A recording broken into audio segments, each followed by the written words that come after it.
Hey guys, welcome to the studio. So Weedy's cannon is a prop that I've been wanting to work on for quite a while now. It's a very mechanical looking prop with very few organic curves, very few organic shapes. And so while I'm still on the 3D printing phase of Bagpipe's Royal Guardswoman gun lance, as you can see, it's 3D printing right now. I figured that if I were to focus on a specific operator with just like the right weapon or prop, then I'd be able to bust one out real quick. The weapon, that is. And I figured that who better than one of the best strokers in the game. All right, I'm gonna stop with that joke. But yeah, with Weedy's cannon, it wasn't too difficult to 3D model. For those who've seen my community post, it pretty much took me like maybe 6 or 7 hours total as a 3D model. It was relatively straightforward, especially compared to so many other props out there. And this is just the cannon that I 3D modeled, not her little gun turret. That I might work on a little later. Either way, that shouldn't be too difficult either. However, before I continue on with the showcase of the 3D model, I want to give a shout out to a couple people on Instagram. First, I want to shout out Miang on IG.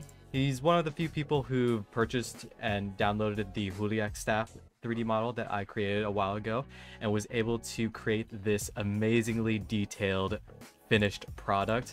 I mean, just look at this thing, man. It's like so well done. I'm actually kind of blown away.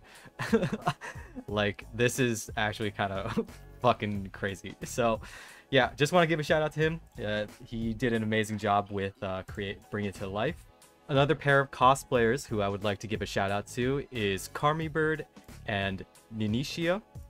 They are a pair of Dutch cosplayers, and they actually were able to cosplay both Spectre the Unchained and Irene, and I gotta say their execution of the whole cosplay as well as the props is absolutely stunning and fucking awesome. So yeah, the golden age has definitely returned. And without further ado, let's move on to the 3D model. Alright, so like I said before, this 3D model is relatively straightforward. There's a couple pieces, about 8 chunks in general. Assembling it is extremely straightforward. Like I said earlier, it's just a fancy, funny looking tube. But to start off, we're going to start off with the base of the 3D model. This is Cannon 1. There is also a closed version of the Cannon 1, and there's a specific reason for this. Here's Cannon 2. As you can see, all the segments connect with these 0.88 centimeter holes. And I like to use this tolerance because it allows you to either use 8mm aluminum rods, or it allows you to use 5/16 inch dowels. So yeah, you can either go with something pretty expensive like aluminum rods, or if you want to cheap out a little bit, you can go with the wooden dowels. They're like just at the cusp of being really thin and kind of flimsy, but also just thick enough to allow for that extra support and alignment whenever you're assembling it. Here's Cannon 3. As a part of Cannon 3, I included this hole here. This is sized to allow you to connect a hose, because even though I will not be prototyping this cannon, I wanted to allow for the possibility of people like putting in this pressurized hose and then possibly blasting it out. Whether or not you're going to use it at a convention and then get yourself kicked out, that's up to you. But I wanted to add that little detail there. This right here, this little loop section, is pretty much where you're going to apply one of the straps. That way, rather than holding it in your hands, you're able to just carry it over your shoulders. This is Cannon number 4. As you can see, it's kind of like a half pipe. And here's Cannon 4 hatch. So since this is a hollow prop, I wanted to model it so that it can allow you to carry more stuff when you're at a convention. As you can see, this hinge here makes use of one of the support rods, and then as you're assembling it, you just want to make sure that you do not have this support rod on the top here just extending out. You just wanted to like cut it off somewhere short, somewhere within Cannon 3, That way it'll be able to swing freely and then be able to catch itself here whenever it closes. With the tolerances, it'll be a fairly loose hatch, but with how everything is balanced, it should remain on top unless it's all twisty and whatnot. And there are versions of Canon 1 and Canon 8 where they are closed. I think I mentioned that before. That way, if you are using it to store like your wallet, your keys, or your whatever when you're at the convention floor, it won't just like fall out just in case. That's really up to you if you want to print whichever version. Otherwise, you could very easily put in like some hardware cloth, or maybe not hardware cloth, maybe some other type of fabric or whatever, just to block it off. Here's Canon 8. This is the other side of the little loop thing for your strap. Here's Canon 3, just some detailing here. This is the gold part that you will paint. Canon 7 and Canon 8. Once again, with Canon 8, there is also the closed version.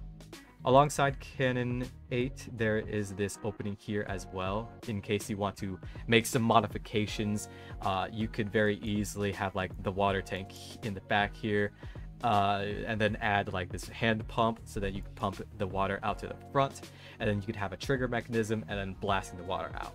The first person who actually wants to try that, they could very easily message me. I can make some modifications to assist in that process.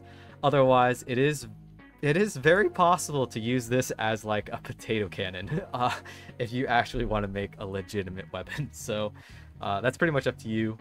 But yeah, pretty straightforward prop, very cool to work on. It is a very quick project, and I hope that somebody out there makes good use of it.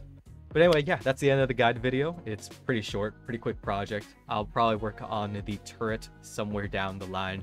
This is a pretty straightforward prop, but it is a little bulky, somewhere right in between from a quick, easy project to not. It's like maybe a third of the way to an insane build. If someone wants to actually turn it into a potato cannon, maybe, yeah. But yeah, it was pretty straightforward. If anyone has any questions, go ahead and ask in the comment section below. If you want access to this 3D model, I will be posting it into my CG Trader profile. Otherwise, if you want to join my Patreon and have access to many of my other 3D models as well, you can go ahead and explore that option. Speaking of patrons, I want to give a quick shout out to Brownie, Wing On, Carmine Blackbird, and Amy Vu for supporting me on Patreon. Thank you guys for watching. If you like this video, like, subscribe for more, and I'll see ya.